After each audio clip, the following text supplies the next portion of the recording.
नमस्कार साथियों, मैं नरेंद्र कुमार आपका YouTube channel agriculture virtual classes में आपका स्वागत है। आज मैं कृषि विज्ञान विषय के अंतर्गत एक नए प्रकरण पर चर्चा करने जा रहा हूं, जिसका नाम है मृदा जल संरक्षण। मित्रों, मृदा जल संरक्षण पर चर्चा करने से पहले हमें ये जान लेना ज़रूरी है कि मृदा जल आखिर है क्या चीज़। तो मृदा जल के बारे में आप जानते हैं कि मृदा जल मृदा में उपस्थित नमी की मात्रा को कहते हैं। नमी की मात्रा को एक लंबे समय तक मृदा में बनाए रखना ही मृदा जल संरक्षण कहलाता है। आखिर मृदा जल संरक्षण क्यों किया जाता है, तो मैं मित्रों आपको बताना चाहता हूँ। पेड़ पौधे मृदा से जो पोषक तत्व ग्रहण करते हैं वो घोल के रूप में ग्रहण करते हैं, और ये घोल के लिए मृदा जल आवश्यक है। इसी मृदा जल का घोल बनाकर पौधे पोषक तत्वों को ग्रहण करते हैं और अपने विभिन्न भागों तक पहुँचाते हैं। दूसरा, गर्मियों में पौधे जब झुलसते हैं तो वो ढेर सारी मात्रा में पानी को बाष्पोत्सर्जित करते हैं, जिससे कि वो झुलसने से बच जाएं। और इन दोनों के लिए आवश्यक है कि मृदा में नमी हो। यदि मृदा में नमी नहीं होगी तो पौधा अपने आप को झुलसने से नहीं बचा पाएगा, पौधा पोषक तत्वों को ग्रहण नहीं कर पाएगा, भले ही मृदा में चाहे कितने भी पोषक तत्व क्यों न विद्यमान हों। चलिए, अब हम उन कारकों के बारे में जानते हैं जो मृदा जल संरक्षण के लिए आवश्यक है। तो क्रमशः नंबर 1 जुताई, नंबर 2 निराई गुड़ाई,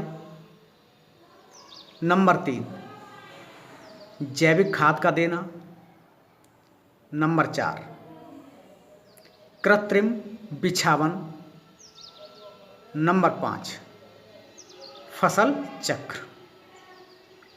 अब हम एक एक को क्रमशः जानते हैं। मित्रों, जुताई को से तो सभी लोग परिचित होंगे। बिना जोते हुए तो कोई फसल बोई नहीं जा सकती। अब जुताई से होता क्या है कि मृदा में करोड़ों अरबों की संख्या में केशिका नलिकाएं बनी होती हैं, और इन्हीं केशिका नलिकाओं के माध्यम से मृदा की नमी भाप बनकर उड़ जाती है। जुताई करने से दो चीज़ें होती हैं। एक तो मृदा भुरभुरी हो जाती है, जिससे सिंचाई के लिए जो पानी मृदा में दिया जाता है वो काफ़ी मात्रा में अपने अंदर सोख लेती है। दूसरा, जुताई करने से होता है कि ज़मीन के अंदर एक कठोर परत बन जाती है, और साथ ही केशिका नलिकाएं टूट जाती हैं। केशिका नलिकाएं टूटने से मृदा नमी मृदा में संरक्षित बनी रहती है। अब आती है निराई गुड़ाई की बात। निराई गुड़ाई मुख्यतः साधन खरपतवारों को नष्ट करने का है, किंतु इतना ही नहीं, निराई गुड़ाई करने से मृदा की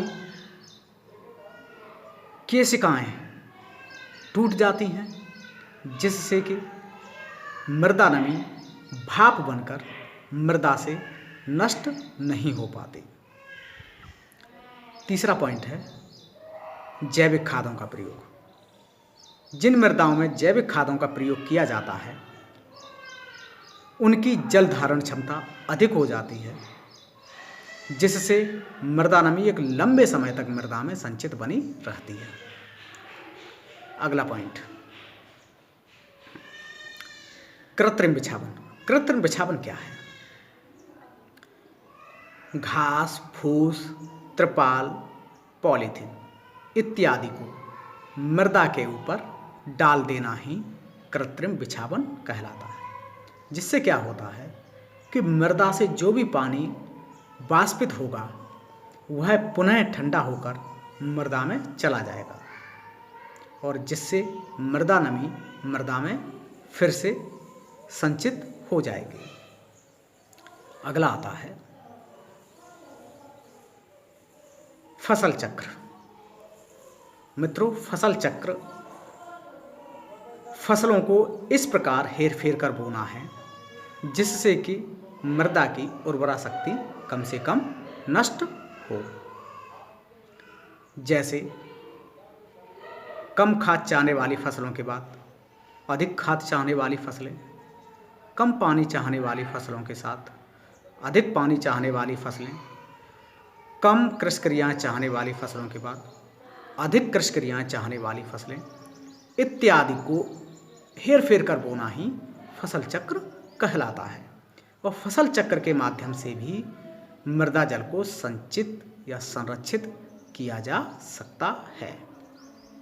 दोस्तों, आज के लिए इतना ही काफ़ी है। नेक्स्ट डे एक नए टॉपिक के साथ फिर उपस्थित होंगे। तब तक के लिए धन्यवाद।